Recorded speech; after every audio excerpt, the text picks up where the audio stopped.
The ocean, a vast world brimming with life. From fish to sea turtles, it's home to countless marine creatures. But today, their survival is under serious threat. Pollution from plastics and toxic chemicals is poisoning their habitat. On top of that, many of these animals are being hunted, either for profit, ignorance, or just for fun. Earlier this year, an endangered leatherback sea turtle was captured along the coast of southwestern Nigeria. A video that surfaced online showed the weak animal tied to the back of a vehicle. Many feared it was already dead. The clip sparked outrage, with people calling for more awareness and stronger efforts to protect these vulnerable species.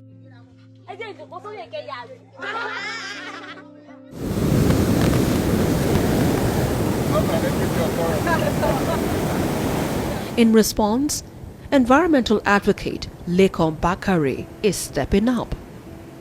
He's leading a campaign to protect life under the sea. His foundation is committed to safeguarding Nigeria's coastline and marine ecosystems, aligning with Sustainable Development Goal 14, life below water.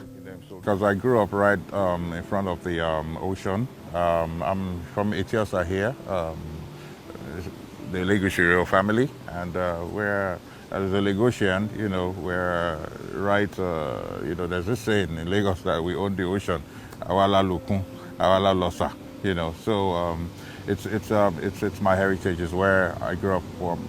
And I've always been someone that's been so attracted and fascinated with the ocean, and I've been going out right from tender age, going out boating, going out sailing, and back then, I know how the waters were here. When you go out, we had blue water. It was very clean. It was really nice. Fast forward to about 6 years ago, I went out went out sailing, and from the Lagos Yacht Club, went towards Takwa Bay. And I can tell you that most of the stretch was just plastic waste on the water. And that caught my attention, that how did we get here? And that's where I thought that we needed to speak about this. And that's something that gave birth to the foundation. Myself and my partners, one of the things that came to mind was the problem about the sea turtles. We've been seeing a lot of poachers that, when they capture the sea turtles, they sell them off, they're eaten. So over the years, we've been thinking, what do we do? How can we rescue the sea turtles? What help can we be of? And we just thought that there's nowhere in Lagos where these turtles, when they come out to hatch, where they are able to, because some of them, when you capture them, when you rescue them, they're injured, but you have nowhere to keep them, you have to let them back in. So we just thought that we needed a one-stop place where when they come, we're able to rescue them, we're able to treat them, we would have professional vets. We're in partnership, like I showed you, the vet we're building there, House of Pluto.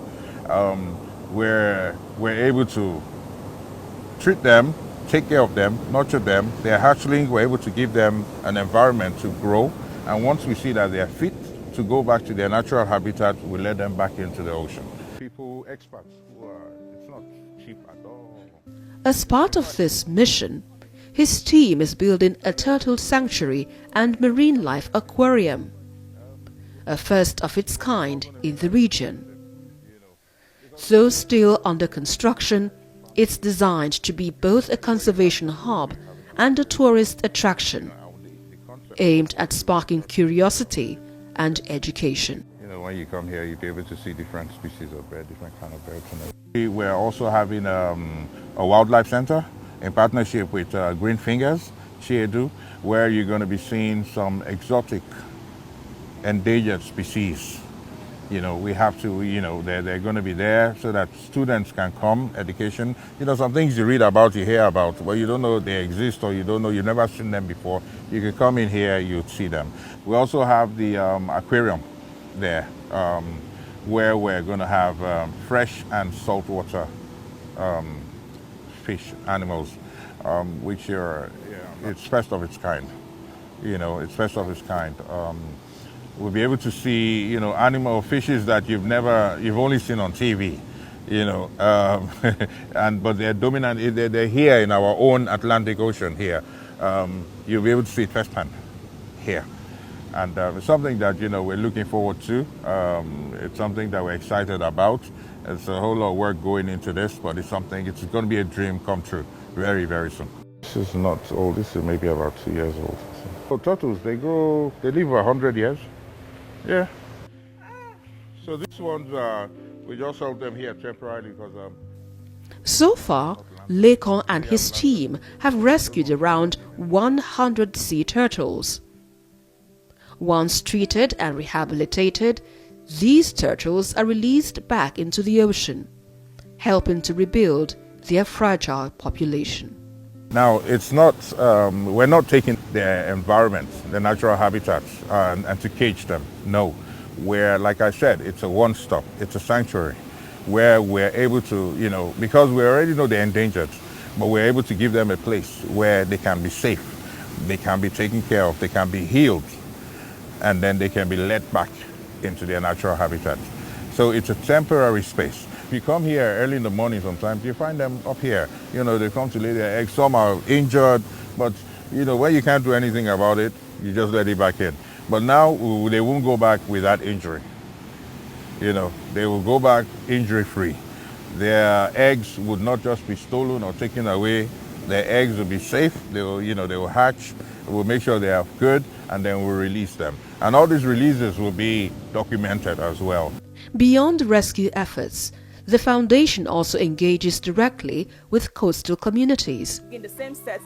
Through outreach, safety demonstrations, and dialogue with local fishermen, they are promoting marine conservation and empowering people to be stewards of the sea.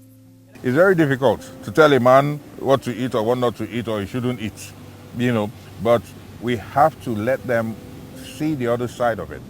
Knowing is very important.